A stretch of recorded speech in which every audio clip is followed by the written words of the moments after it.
Greetings, team. Welcome to Monday Morning Pearls, brought to you by Span the Chasm. My name is Randy Remersma. Before we get into the Pearl, I want to encourage you to go out and listen to our podcast, Uncommon Sales Success. It's a compilation of interviews with sales leaders across the space, some great learnings in here. Why does it matter to you? Because there's very practical and immediately actionable advice that's going to come out of these things. Learnings from mistakes, best practices we're seeing playing out in the field, stuff that's going to help you be more successful immediately. Where do you go get them? Go to spanthechasm.com/podcast. All the information you need is there. It'll point you to all the different platforms that you might like. So with that, on to this week's Monday Morning Pearl.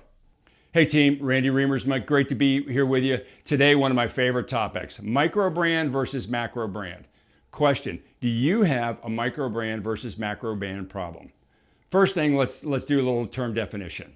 The macro brand is what the corporate engine is putting out, what marketing is saying to the marketplace. It's your website, it's your corporate LinkedIn profile, it's the use cases and things like that that are being published on a day-to-day basis.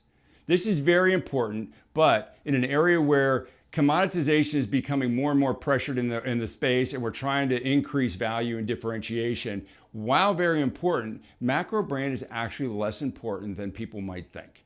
What really matters is the micro brand, and that's the experience between the sales rep and the prospect.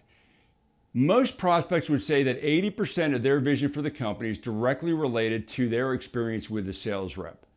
Therefore, if that's true, we need to make sure that they've got a great experience. Again, the world is moving towards commoditization. Most companies want to protect value. To do that, having a great micro brand experience is one of the best things that they can do. How do we have a great micro brand experience? Couple of ideas to throw out for your consideration.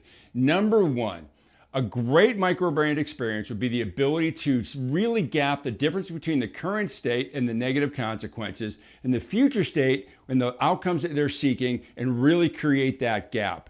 Lazy reps can't do that, and that's a lame microbrand experience. But an experienced sales rep that's going to create a great microbrand experience can really tease out the problems of the current state and can lay out a glorious and wonderful future state that creates momentum. That gap will create momentum, confidence, and velocity. Another idea where we can create a great microbrand experience, and that is in differentiation. And differentiation, I don't mean what is on the website. We are better than everybody else. Look at how great we are. We just raised $100 million.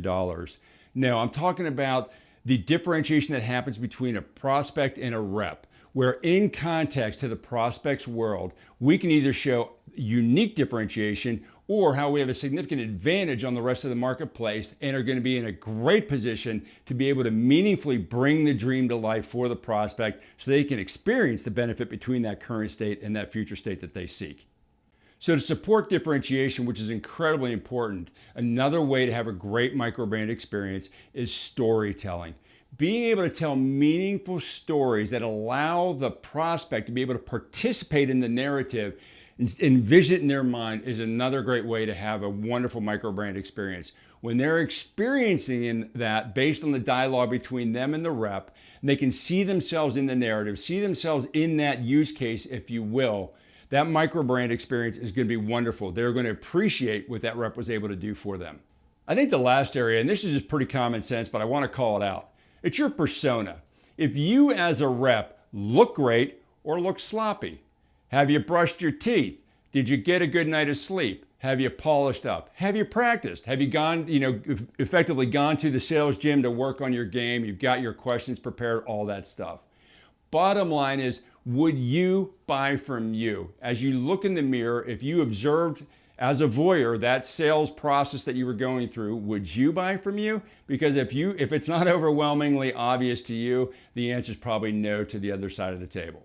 So what can we talk about here to enhance microbrand? Number one is business impact. Current state, future state.